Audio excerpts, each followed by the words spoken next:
हाँ जी स्टूडेंट्स, आज का हमारा फर्स्ट टॉपिक है activation energy of reaction. Activation energy का कंसेप्ट अच्छे से समझिए। सबसे पहले हम क्या करते हैं, इसको एक ग्राफ के थ्रू समझते हैं।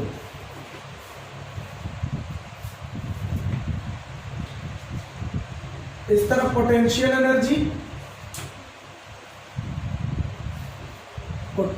एनर्जी, और इस तरफ रिएक्शन है प्रोग्रेस या रिएक्शन कोऑर्डिनेट। हम एग्जांपल किसका ले रहे हैं, एक्सोथर्मिक रिएक्शन का। एक्सोथर्मिक रिएक्शन होती है जिसके अंदर हीट इवॉल्व हो, हीट रिलीज हो, मतलब जो रिएक्टेंट की एनर्जी है वो प्रोडक्ट से क्या हो, ज्यादा हो। ठीक है, तो देखिए एक्सोथर्मिक, अगर रिएक्टेंट की एनर्जी ज्यादा होगी तभी तो कुछ अमाउंट रिलीज होगा और वो प्रोडक्ट में कन्वर्ट होगा।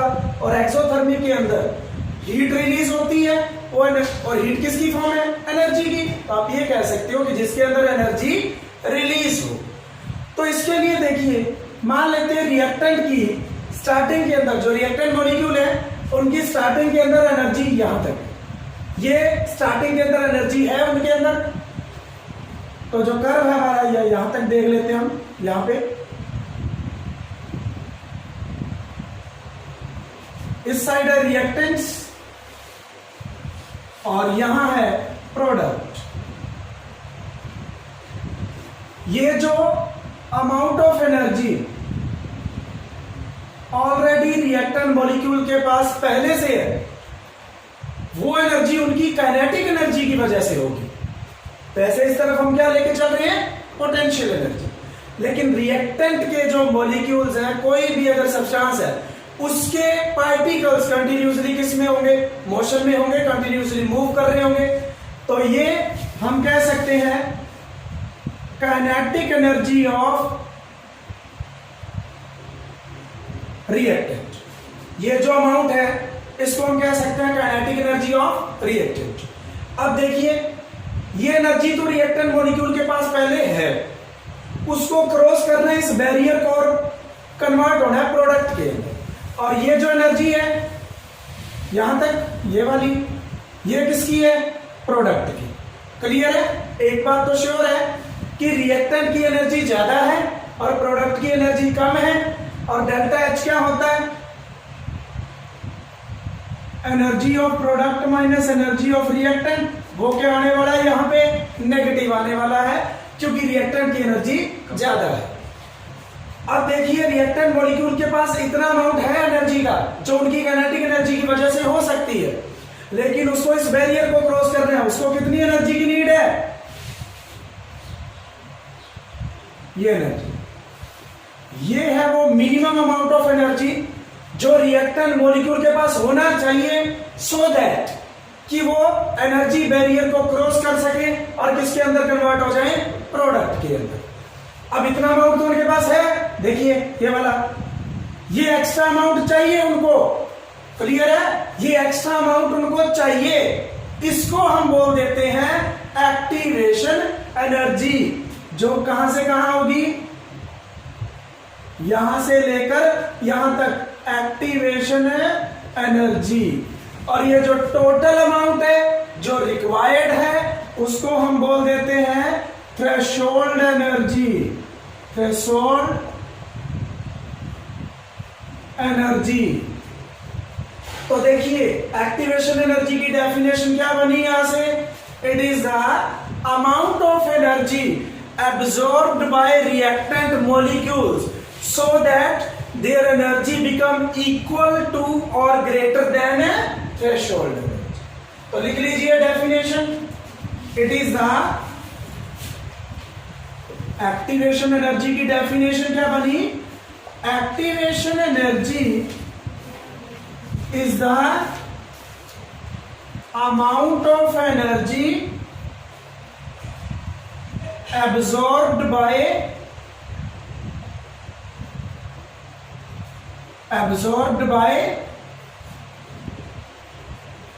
reactant molecules so that there, THEIR वाला लिखना है, their energy becomes equal to or greater than threshold energy।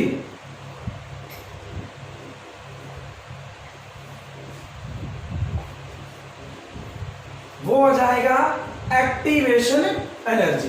तो ध्यान दीजिए, एक्टिवेशन एनर्जी क्या हुआ फिर? एक्टिवेशन एनर्जी टोटल एनर्जी है, threshold energy minus kinetic energy, minus kinetic energy of reactant. देखिए टोटल में से ये माइनस करेंगे तभी तो एक्टिवेशन एनर्जी आएगा, सॉरी EA आएगा, उल्टा लिख दिया, ऐसा ही है। हाँ, एक्टिवेशन एनर्जी और रिप्रेजेंट EA से करते हैं, रिप्रेजेंट E के पैर में छोटा सा A, रिप्रेजेंटेशन EA से। तो एक्टिवेशन एनर्जी क्या होता है? Threshold energy minus kinetic energy of reactant. ध्यान रखना ये एक्सोथर्मिक के लिए है, और एंडो के लिए क्या बनता? एंडोथर्मिक के लिए अगर मैं कर्व बनाता ये कम होता, ये ऊपर होता, ठीक है। एंडोथर्मिक के लिए क्योंकि ये रिएक्टेंट, ये प्रोडक्ट, ये किसकी एनर्जी? प्रोडक्ट की, ये किसकी? रिएक्टेंट की। देखिए प्रोडक्ट माइनस रिएक्टेंट, ज्यादा में से कम तो पॉजिटिव आता है ना, डेल्टा H पॉजिटिव होता है किसके लिए? एंडोथर्मी के लिए, क्योंकि वहां पे हीट रिक्वायर्ड होती है। तो स्पेशली लिखना है आपने कि हमने किसके लिए बनाया? एक्सोथर्मी के लिए। अब अगर थ्रेशोल्ड एनर्जी की डेफिनेशन लिखे तो थ्रेशोल्ड एनर्जी क्या है? थ्रेशोल्ड एनर्जी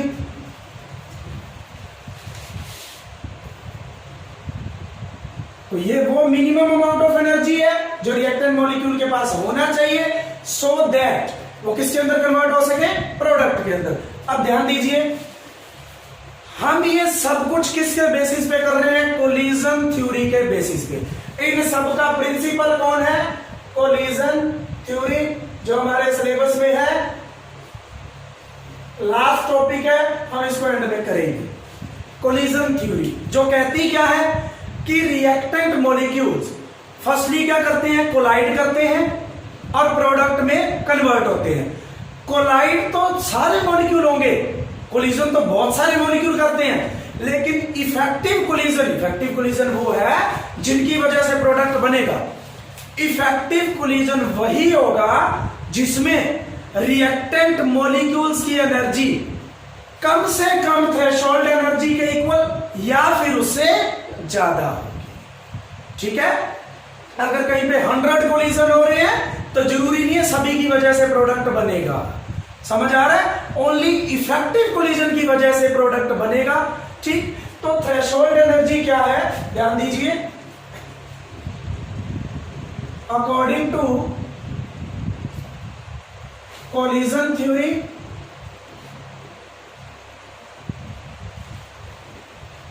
द प्रोडक्ट, सबसे पहले तो ये लिखते हैं the reactant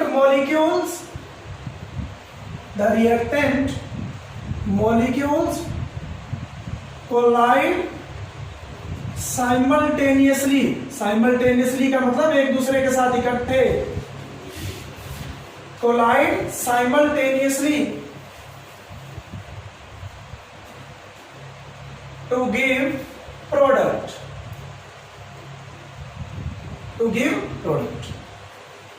the product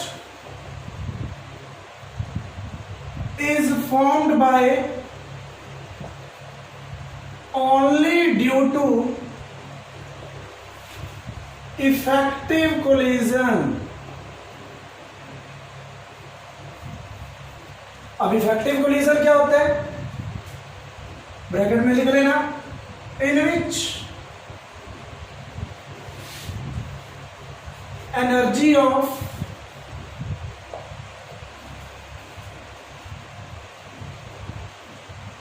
reactant molecules either equal to और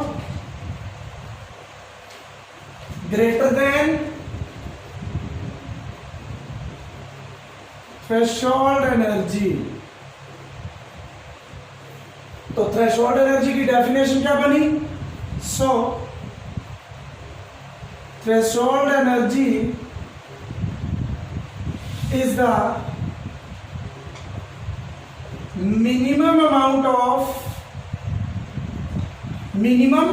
को कम से कम अमाउंट एनर्जी का minimum amount of energy that reactant molecules must have to possess in order to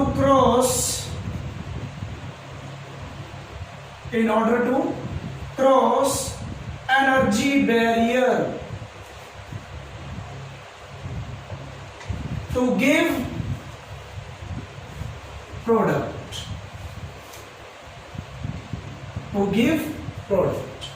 तो ये डेफिनेशन है थ्रेशोल्ड एनर्जी की।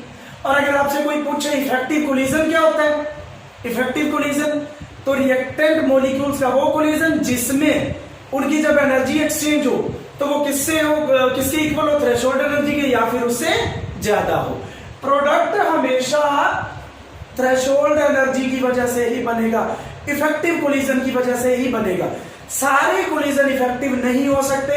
100 है तो उनमें से 70 या 60 या 80 ही इफेक्टिव होंगे, बाकी इफेक्टिव नहीं होंगे। मतलब जितना रिएक्टेंट उतना प्रोडक्ट नहीं बनेगा। 100% यील्ड नहीं आती। क्लियर है ये? तो अभी हमने कंसेप्ट किस किस के पढ़े हैं? Activation energy, threshold energy, kinetic energy of reactant molecules, exothermic reaction के लिए डेल्टा एच नेगेटिव होता है, ये चीजें पढ़ी है। अब मेरा क्वेश्चन ये है कि हम ये तो कह रहे हैं कि एक्टिवेशन एनर्जी वो मिनिमम अमाउंट ऑफ एनर्जी है जो रिएक्टेंट मॉलिक्यूल एब्जॉर्ब करेंगे ताकि उनकी एनर्जी थ्रेशोल्ड एनर्जी के इक्वल आ जाए, यही होगा ना, या उससे ग्रेटर आ जाए। और थ्रेशोल्ड एनर्जी हमने कह दिया कि वो मिनिमम अमाउंट है जो रिएक्टेंट मॉलिक्यूल के पास होना चाहिए। समझे? तो एक्टिवेशन एनर्जी हम कह रहे हैं कि रिएक्टेंट मॉलिक्यूल ने एब्जॉर्ब करी है। वो कहां से आई, कैसे एब्जॉर्ब करते हैं, उसका एग्जांपल है।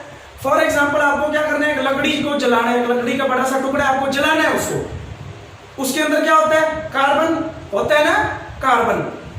और एनवायरनमेंट में क्या है? ऑक्सीजन। ऑक्सीजन क्या करेगी? उसको हेल्प करती है कंबस्ट होने में, बर्न होने में। अब कार्बन उसके पास है, O2 एनवायरनमेंट में है, तो इजिली उसको बर्न हो जाना चाहिए ना। कार्बन प्लस O2 मिलकर क्या बना दे? CO2। लेकिन इसमें उनके रिएक्टेंट मॉलिक्यूल्स के पास कार्बन जो वुड है, कार्बन प्लस O2 मिलकर क्या बनाएंगे? CO2। ये वुड है। वुड के अंदर जो मॉलिक्यूल्स है, लकड़ी के अंदर जो मॉलिक्यूल्स है, उसके अंदर जो कार्बन है, उनके पास इतनी एनर्जी नहीं है कि वो एनर्जी बैरियर को क्रॉस कर सके। तो क्या करते हैं फिर हम? थोड़ा सा फ्यूल लगा देते हैं। हम कोई फ्यूल लगा देंगे लकड़ी पे, फिर उसके बाद हम उसको आग लगा देते हैं। इससे क्या होगा? ये जो फ्यूल डाल के हम आग लगा रहे हैं ना, इससे कार्बन प्लस O2 इस रिएक्शन को एक्टिवेशन एनर्जी मिलेगी। किसी को एक्टिवेट करना क्या मतलब है? एनर्जी प्रोवाइड करना। एक्टिवेट करने का मतलब क्या है? एनर्जी प्रोवाइड करना, ताकि वो रिएक्ट कर सके और किसमें कन्वर्ट हो जाए? प्रोडक्ट में। तो उसमें हम फ्यूल डाल के आग लगा देते हैं, उसके बाद कंबशन कंटिन्यूसली चलता रहता है, फिर तो नहीं हम छेड़ते उसको, आग जलती रहती है। हमने तो स्टार्टिंग करी है। मतलब फ्यूल ने क्या प्रोवाइड किया है? Activation energy. और ऐसा भी नहीं है कि आप लकड़ी के ऊपर फ्यूल डाल के छोड़ दो तो भी जल जाएगी, नहीं, आपको इग्निशन करना पड़ेगा, स्टार्टिंग में आग लगानी पड़ेगी। ये फ्यूल प्लस बर्न करना स्टार्टिंग का, ये दोनों चीजें क्या प्रोवाइड कर रहे हैं उस लकड़ी को? Activation energy. ठीक है? तभी वो किस में कन्वर्ट होगी? फाइनली प्रोडक्ट में। और प्रोडक्ट क्या होता है उसका? CO2, जो एक गैस होती है जो रिलीज हो जाएगी वहां से। तो ध्यान रखना, एक्टिवेशन एनर्जी जब भी किसी रिएक्टेंट मॉलिक्यूल्स को प्रोडक्ट में कन्वर्ट करना है, बहुत इंपॉर्टेंट फैक्टर है। स्टार्टिंग में मॉलिक्यूल्स को एक्टिवेट करना पड़ेगा ताकि वो इस एनर्जी बैरियर को क्रॉस कर सके। ये जो एक्स्ट्रा अमाउंट ऑफ एनर्जी है ये स्टार्टिंग में प्रोवाइड करवाना ही पड़ेगा। नेक्स्ट टॉपिक देखिए बच्चों, कंसेप्ट ऑफ एक्टिवेटेड कॉम्प्लेक्स और ट्रांजिशन स्टेट उसी के अंदर ही है, एक्टिवेशन एनर्जी वाले टॉपिक के अंदर ही है, अलग से नहीं है। तो ध्यान दीजिए, एक कर्व ड्रॉ करते हैं हम, potential energy versus reaction coordinate या रिएक्शन प्रोग्रेस। वही ले लेते हैं एक्सोथर्मिक का कर्व, यहां रिएक्टेंट्स है और यहां प्रोडक्ट है। ओके, अब ध्यान दीजिए, हम एग्जांपल लेके चलते हैं। एक्टिवेटेड कॉम्प्लेक्स या ट्रांजिशन स्टेट क्या है? ये कंसेप्ट क्या कहता है कि रिएक्टेंट के मॉलिक्यूल्स जब आपस में कोलाइड करते हैं तो उनके बीच में जो पुराने बॉन्ड है, ओल्ड बॉन्ड क्या होते हैं, खत्म होते हैं, टूटते हैं। उसी टाइम पे उनके बीच में नए बॉन्ड बनने स्टार्ट हो जाते हैं। ठीक है, उस स्टेट को हम कहते हैं ट्रांजिशन स्टेट या फिर एक्टिवेटेड कॉम्प्लेक्स। एक एग्जांपल लेते हैं, H2 plus I2 to give 2H, hydrogen plus iodine gives hydrogen iodine. तो ध्यान दीजिए, इसके अंदर क्या करना है, H और H के बीच में बॉन्ड पहले से है, आयोडीन, ये बॉन्ड लेंथ तो मैंने ज्यादा लिखी है क्योंकि हाइड्रोजन का एटॉमिक नंबर भी तो 1 है ना, और ये हैलोजेंस में fluorine, chlorine, bromine, iodine. Clear है? ऑलमोस्ट 5th पीरियड का एलिमेंट है आयोडीन और ये 1st पीरियड का, तो इसका साइज बहुत बड़ा, greater the size greater is the bond length. तो क्या होगा, ध्यान दीजिए, हम बीच में प्लस कर रहे हैं, ये बॉन्ड वीक होते जाएंगे और इनके बीच में नए बॉन्ड बनते जाएंगे। मींस ये बॉन्ड ब्रेक होंगे, ये बॉन्ड भी ब्रेक होगा और इनके बीच में बॉन्ड बनते जाएंगे। इस स्टेट को हम कहते हैं ट्रांजिशन स्टेट कह लो या फिर एक्टिवेटेड कॉम्प्लेक्स कह लो। हाईली अनस्टेबल होता है।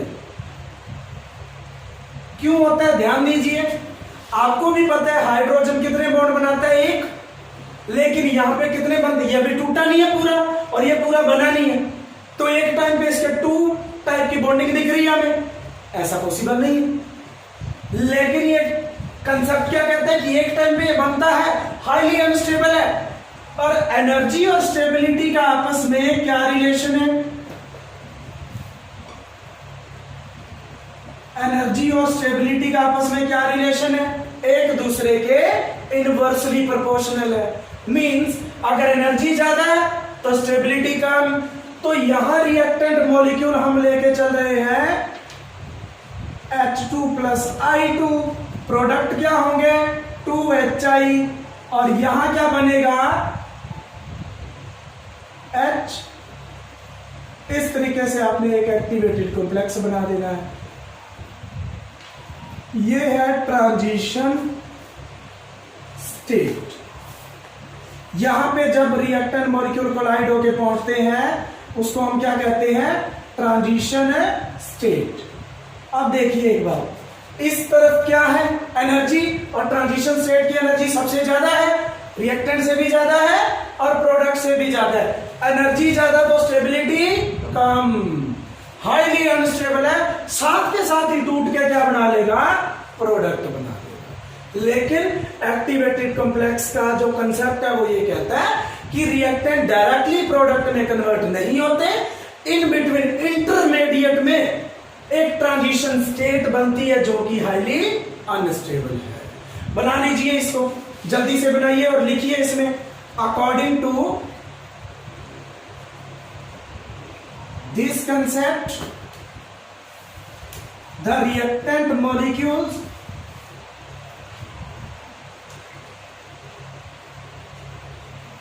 collide to form product via via का मतलब रास्ते में जो आ रहा है, via formation of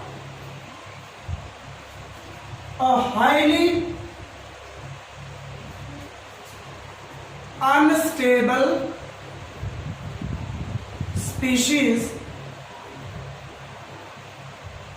called transition state or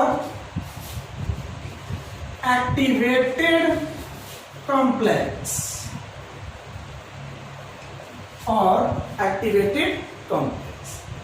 फिर वो एक्टिवेटेड कॉम्प्लेक्स आगे फर्दर किस में कन्वर्ट होता है, प्रोडक्ट। नेक्स्ट टॉपिक देखिए, अरेनियस इक्वेशन और effect of temperature on rate constant. बहुत इंपॉर्टेंट टॉपिक है, सबसे पहले तो इस पे इंपॉर्टेंट लिखिए आप, मोस्ट इंपॉर्टेंट टॉपिक है। या तो एग्जाम में ऐसी चीज आएगा, इसकी इक्वेशन भी लिखनी होगी, या इसका न्यूमेरिकल आएगा।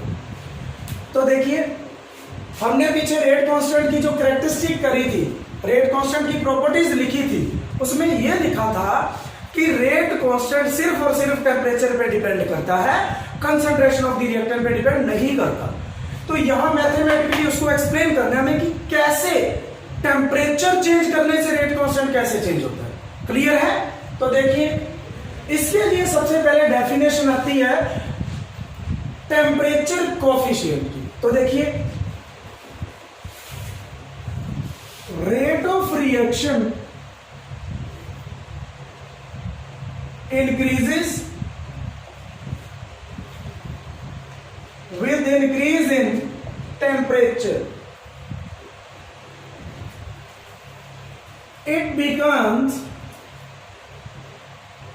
almost double or triple for every 10 degree, वो 10 डिग्री सेल्सियस भी हो सकता है, केल्विन भी, 10 degree rise in temperature.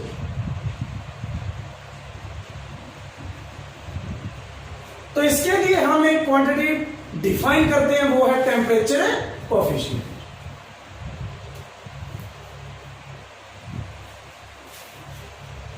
Temperature coefficient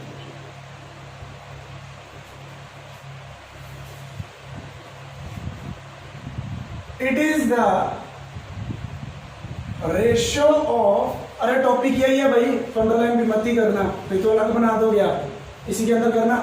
it is the ratio of two rate constants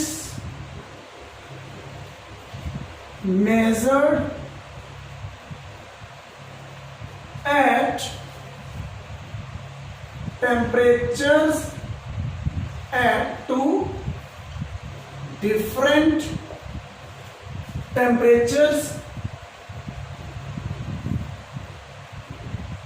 bracket में लिख लेना, having difference of 10 डिग्री। ठीक, डिनोट कर देते हैं हम ईटा से, ईटा है eta, rate constant at T plus 10 degree divided by rate constant at T temperature। Maximum value इसकी 3 से ऑलमोस्ट कम ही रहती है और 2 से ऑलमोस्ट ज्यादा रहती है, इसीलिए ये ऑलमोस्ट वर्ड लिखा था डबल और ट्रिपल। ऑलमोस्ट डबल और ट्रिपल होता है। ये जो 10 डिग्री का इंक्रीज डिक्रीज दिखा रखा है, इसको कहते हैं विसिनिटी। क्या कहते हैं? विसिनिटी। मान लो मैं कहूं कि टेम्परेचर चेंज किया इन दी विसिनिटी ऑफ 150 डिग्री सेल्सियस, तो उसका मतलब क्या है? आपने 10 डिग्री इधर राइज कर दिया है और हो सकता है 10 डिग्री आपने डिक्रीज कर दिया। ठीक, विसिनिटी का मतलब ये होता है।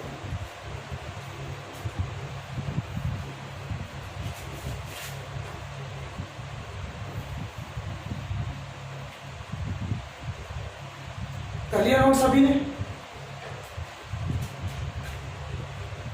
तो ये डेफिनेशन थी टेम्परेचर कोफिशिएंट की। इतना तो हमें पता है कि रेट इंक्रीज होती है, डबल और ट्रिपल भी हो सकती है। अब इसको ग्राफिकली देखते हैं पहले, फिर मैथमेटिकली देखेंगे। तो देखिए, ग्राफिकली हम हेल्प लेते हैं Maxwell distribution curve for energies. तो graphically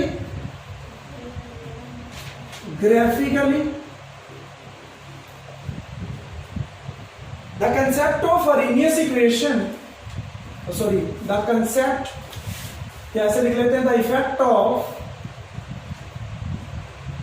temperature on rate constant graphically explains by Maxwell distribution curve for energies। देखिए क्या होता है ये, हम क्या करते हैं, y एक्सिस पे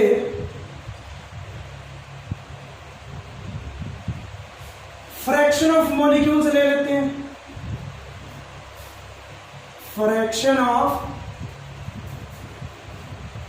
मॉलिक्यूल्स, और एक्स एक्सिस पे हम बात करते हैं काइनेटिक एनर्जी की। काइनेटिक एनर्जी, तो जो कर्व होगा, स्टार्टिंग कर्व, अगर काइनेटिक एनर्जी 0 है तो फ्रैक्शन ऑफ मॉलिक्यूल भी नेग्लिजिबल। तो यहां से शुरू हो जाएगा कर्व कुछ इस टाइप का। ये जो पीक है जिसके with respect to fraction of molecule maximum है, उन फ्रैक्शन की जो एनर्जी होगी वो एक्स एक्सिस को यहां पे कट करेगी। इसको हम बोलते हैं मोस्ट प्रोबेबल काइनेटिक एनर्जी। लिख लीजिए, ये है most probable kinetic energy. Definition क्या बनी, the kinetic energy possessed by maximum fraction या maximum number of fraction of molecules. जितने ज्यादा मॉलिक्यूल्स पोजेस करेंगे इस एनर्जी को, उसे हम कह देंगे मोस्ट प्रोबेबल काइनेटिक एनर्जी। और ये है एट टेम्परेचर T। अब जैसे ही हम टेम्परेचर में 10 डिग्री का राइज करते हैं, जैसे ही हम टेम्परेचर में 10 डिग्री का राइज करते हैं, तो थोड़ा सीधा कर लेते हैं, जैसे ही हम 10 डिग्री में राइज करेंगे टेम्परेचर में, ये कुछ ऐसा बन जाएगा। ये है at temperature T plus 10 degree. अब ये फ्रैक्शन है,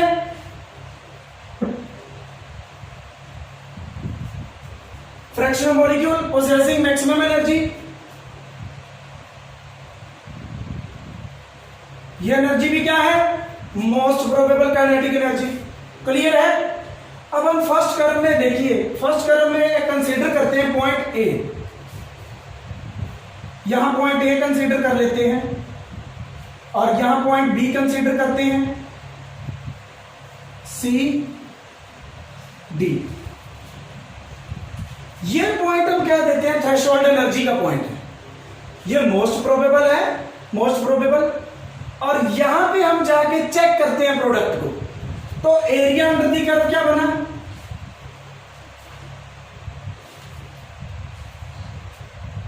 एरिया अंडर दी कर्व ये बना ए बी सी डी। लेकिन अगर सेकंड ग्राफ की बात करें, सेकंड कर्व की बात करें, तो एरिया अंडर दी कर्व, इसको आप ई कह दो और इसको एफ कह दो, ये सारा काउंट होगा ए बी ई एफ, जो ऑलमोस्ट पहले की क्या है, double. Area under the curve क्या हो चुका है, ऑलमोस्ट डबल हो चुका है। इसीलिए हम कहते हैं कि rate of reaction for every 10 degree rising temperature क्या हो जाती है, अप्रोक्सीमेट डबल। ये पॉइंट हम क्या मान रहे हैं, थ्रेशोल्ड पॉइंट मान रहे हैं। क्लियर है। ये मोस्ट प्रोबेबल काइनेटिक एनर्जी है, समझे, मोस्ट प्रोबेबल काइनेटिक एनर्जी। और ये वो काइनेटिक एनर्जी हम मान रहे हैं, ये वो एनर्जी मान रहे हैं जो मॉलिक्यूल के पास होनी चाहिए सो दैट वो किसमें कन्वर्ट हो जाए, प्रोडक्ट के अंदर। जो पिछला ग्राफ था उसमें हमने एनर्जी को किस तरफ लिया था, इस तरफ, और इस तरफ क्या लिया था, रिएक्शन है प्रोग्रेस। तो आप कंफ्यूज मत होना, कहीं इसको मत बोल देना थ्रेशोल्ड एनर्जी, ये नहीं है। इस बार क्या है, इस एक्सिस पे फ्रैक्शन, एनर्जी किस पे है, एक्स एक्सिस पे। तो मैं ए पॉइंट क्या मान रहा हूं, थ्रेशोल्ड एनर्जी का point.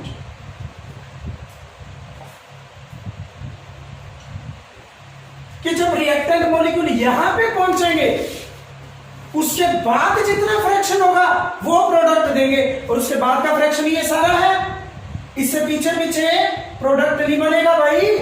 Most probable kinetic energy की वजह से प्रोडक्ट नहीं बनना। ये तो वो काइनेटिक एनर्जी है जो maximum number of molecule possess करते हैं, प्रोडक्ट बनना है इससे आगे जिनकी एनर्जी होगी।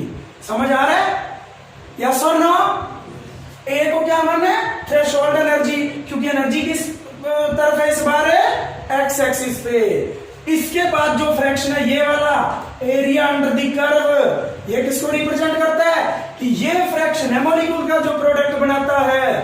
और जैसे ही हम टेम्परेचर 10 डिग्री राइज करते हैं, एरिया अंडर द कर्व देखो ए बी सी डी, और अब देखो A B E F, almost A B E F, इसका क्या हो गया, डबल। ये एरिया देखो और फिर ये टोटल देखो, डबल हो गया। इसका मतलब रेट ऑफ रिएक्शन क्या होगी, डबल हो जाती है। लिख लीजिए, लिख लीजिए, इसमें कुछ पॉइंट्स लिखो।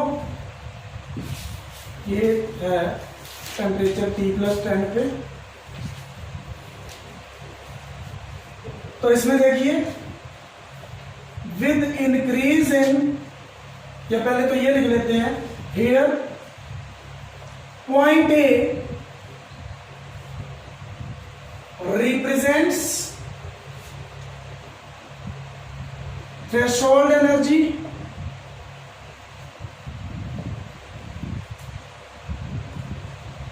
within 10 degree rise in temperature. The area ABEF is almost, इसकी जगह बिकम्स लिख लेना, double of ABCD area. ABCD area से वो ऑलमोस्ट डबल हो जाएगा। Hence rate of reaction becomes double for 10 degree rise in temperature. तो इसको ध्यान से देखना, ये जो एरिया है वो रिप्रेजेंट करता है प्रोडक्ट फॉर्मेशन, क्योंकि ए हमने क्या माना है, थ्रेशोल्ड एनर्जी। इसके बाद देखो थ्रेशोल्ड एनर्जी तो एक एनर्जी बैरियर था ना, उसको जैसे ही क्रॉस कर जाएंगे तो एनर्जी बढ़नी है, कम तो होने से नहीं। अब जो फ्रैक्शन यहां पे है, उसकी एनर्जी थ्रेशोल्ड एनर्जी से तो ज्यादा ही है, क्लियर। तो ये जो फ्रैक्शन है फर्स्ट कर्व के अंदर वो रिप्रेजेंट करता है कि प्रोडक्ट कितना बन रहा है। और जैसे ही हम टेम्परेचर राइज करते हैं तो ये कर्व क्या हो जाता है, ऑलमोस्ट डबल हो जाता है। ये दोनों काउंट करेंगे फिर, तो इससे क्या हुआ, ध्यान दीजिए, इसका रिजल्ट क्या निकला, रिजल्ट क्या है इसका, फर्स्ट रिजल्ट किसका, with 10 degree rise in temperature, result क्या है, फर्स्ट जो कर्व है किस साइड शिफ्ट हुआ है, राइट की side, curve shifts towards right की तरफ गया है। Second, area under the curve क्या हो गया, डबल हो गया। Area ABEF becomes double of area ABCD। आगे थर्ड पॉइंट ध्यान दीजिए, मोस्ट प्रोबेबल काइनेटिक एनर्जी की वैल्यू भी तो बढ़ी है, इंक्रीज हुई है। Most probable kinetic energy increases, ये इंक्रीजेस का सिंबल है। फोर्थ, फ्रैक्शन ऑफ मॉलिक्यूल क्या हुआ है, कम हुआ है। Fraction of molecules possess most probable kinetic energy decreases, वो फ्रैक्शन डिक्रीज हुआ है जिनकी काइनेटिक एनर्जी मोस्ट प्रोबेबल है। ये 4 पॉइंट आपने रिजल्ट की फॉर्म में लिखने हैं, इस कर्व से आपको क्या पता चला। तो इफेक्ट ऑफ टेम्परेचर को अब हम क्वांटिटेटिवली एक्सप्लेन करते हैं with the help of Arrhenius equation. तो देखिए, mathematical form of Arrhenius equation is क्या है, K is equal to A dot E की power minus E A upon R T. E के पैर में छोटा सा a है, डिवाइड बाय आर टी, ये सब कुछ पावर में है। वेर K क्या है, रेट कांस्टेंट। E ए क्या है, एक्टिवेशन है एनर्जी। E क्या है, एब्सोल्यूट टेम्परेचर, कि एक पर्टिकुलर टेम्परेचर पे चेक कर रहे हैं हम, टेम्परेचर चेंज तो ये भी change. R gas constant, value 8.314 joule पर केल्विन पर मोल, और क्या होती है 0.0821 लीटर एटमॉस्फेयर पर केल्विन पर मोल, और क्या हो सकती है अप्रोक्सीमेट 2 कैलोरी पर केल्विन पर मोल। ठीक, ए क्या है,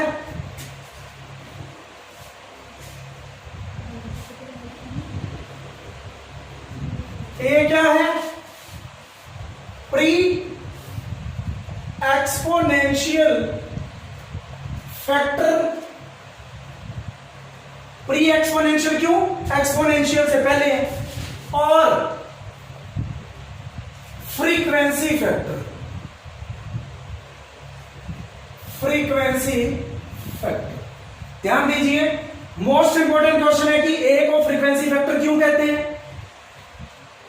एक्सपोनेंशियल है, भले पावर में एनर्जी है, आर है, टेम्परेचर है। आर के यूनिट्स क्या है, जूल पर केल्विन पर मोल, यही है ना। और अगर हम बात करें एक्टिवेशन एनर्जी की, और इसके क्या हो सकते हैं, अगर इसके मोल है तो उसके अंदर भी जूल पर मोल होगा। और यहां पे टेम्परेचर के केल्विन, केल्विन से केल्विन इनवर्स कट गया, जूल पर मोल से ऊपर जूल पर मोल कट गया। एक्सपोनेंशियल के कोई भी यूनिट नहीं बचते। एक्सपोनेंशियल क्या है, यूनिटलेस। तो इसका मतलब ये डायरेक्टली किसके सामने आया, रेट कांस्टेंट के। और अरेनियस इक्वेशन जो है बेसिकली हम किसके लिए लेके चलते हैं, फर्स्ट ऑर्डर के लिए। किसके लिए, फर्स्ट ऑर्डर। ठीक है, ये हम लेके चल रहे हैं किसके लिए, फर्स्ट ऑर्डर के लिए बेसिकली लेके चल रहे हैं। तो क्या होगा, ध्यान दीजिए, यहां पे ए डायरेक्टली किसके सामने आ रहा है, के, क्योंकि ये तो यूनिटलेस क्वांटिटी है। तो के यूनिट फर्स्ट ऑर्डर के लिए क्या होते हैं, सेकंड इनवर्स, मिनट इनवर्स या आर इनवर्स। मींस मैं ये कह सकता हूं टाइम इनवर्स। और फ्रीक्वेंसी और टाइम का एक रिलेशन है, new is equal to 1/t, या डायरेक्टली करो inversely proportional to 1/t। Time period के इनवर्सली होती फ्रीक्वेंसी। ठीक है, तो इसके यूनिट्स ऊपर जाएंगे तो क्या बनेंगे, टाइम इनवर्स, सेकंड इनवर्स किसके हुए, फ्रीक्वेंसी के। मींस वही यूनिट किसके हैं, ए के, इसीलिए इसको क्या बोला जाता है, फ्रीक्वेंसी फैक्टर। ध्यान दीजिए आगे, ए एंड ई ए, इनको कलेक्टिवली क्या बोला जाता है, अरेनियस पैरामीटर। Arrhenius parameter. ठीक है, अब हम इस इक्वेशन को, इक्वेशन 1 को डिफरेंट टेम्परेचर पे लिखते हैं। At temperature T1 and T2 equation 1 becomes, क्या बन जाएगी? K1 is equal to A, या फिर पहले एक काम करो, पहले इसके दोनों तरफ आप लॉग ले लो। ठीक है, taking logarithm on both sides of equation 1, क्या बनेगा? नेचुरल लॉग लेना केमिस्ट्री में, यहां पहले natural log, log k is equal to log A into e की power minus E upon R T. Log k is equal to log, इसको m कहो और इसको n कहो, log m into n, log m plus log n, ये formula होता है। log के साथ कोई भी क्वांटिटी और उसकी पावर हो तो वो कहां आती होती है? आगे माइनस ई upon R T log e. Natural log का बेस ई होता है, जब भी साथ बेस आता है तो 1 हो जाता है। क्या बना? log k is equal to log a minus E upon R T. इसको हम कह देंगे इक्वेशन नंबर 2, इक्वेशन नंबर 2। अब देखिए इक्वेशन 2 हमारे पास ये आई। इक्वेशन 2 के बाद आपने क्या करना है? डिफरेंट टेम्परेचर के लिए लिख लीजिए इसको। एट टेम्परेचर T1 क्या लिखेंगे? log K1, a नहीं चेंज होगा, कांस्टेंट है, एक्टिवेशन एनर्जी भी सेम रहेगी इसकी, RT1। Equation number 3, at temperature T2 क्या बनेगा? log K2 is equal to log A minus E upon RT2। अब देखिए, ध्यान दीजिए इक्वेशन नंबर 4, हम यहां करते हैं इक्वेशन 4 माइनस इक्वेशन 3। क्या बचा? log K2 minus log K1, log A से log A cancel, minus E upon R T two, minus minus plus हो जाएगा E upon R T one. log m minus log n है, log m by n। Common क्या आ रहा है? ई A upon are, अंदर क्या रहा? 1 बाय T1 प्लस का और 1 बाय T2 माइनस का। ठीक है, आगे आप सॉल्व करना चाहते हो तो क्या कर सकते हो? एलसीएम क्या आ जाएगा? T1 इंटू T2, इधर क्या आएगा? T2 minus T1। ये बन गई आपकी अरेनियस इक्वेशन। अब हम इसको कन्वर्ट करना चाहते हैं कॉमन लॉग के अंदर, तो क्या करेंगे? कॉमन लॉग के अंदर कन्वर्ट करने के लिए 2.303 से मल्टीप्लाई करना पड़ता है, लेकिन हम उस 2.303 को कहां ले जाएंगे? मल्टीप्लाई तो इधर होगा, वो चला जाएगा उस side. E upon 2.303 R T2 minus T1 by T1 into T2, ये बन जाएगी अरहेनियस इक्वेशन। ध्यान दीजिए, जब टेम्परेचर T1 से T2 चेंज, उसी टाइम पे रेट कांस्टेंट K1 से K2 चेंज। ठीक है, अब बनाते हैं हम इनके बीच में कर्व, ग्राफ बनाते हैं। ग्राफ अगर बनाए हम सबसे पहले इस इक्वेशन से, log k is equal to log a minus E upon, कितना याद रहता है ये मुझे? E upon R T. ध्यान दीजिए,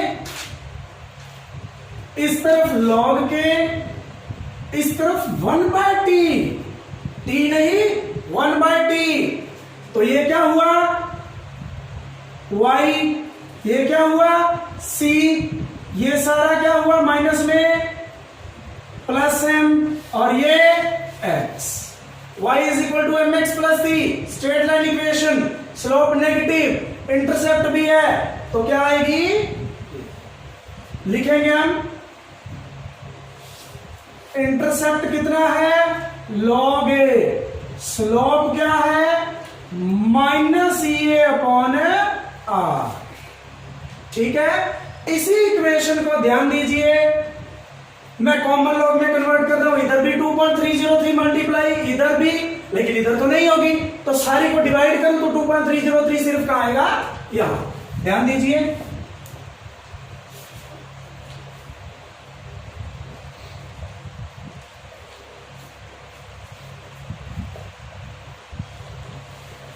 तो क्या बनेगा log k is equal to log a minus EA/2.303 RT।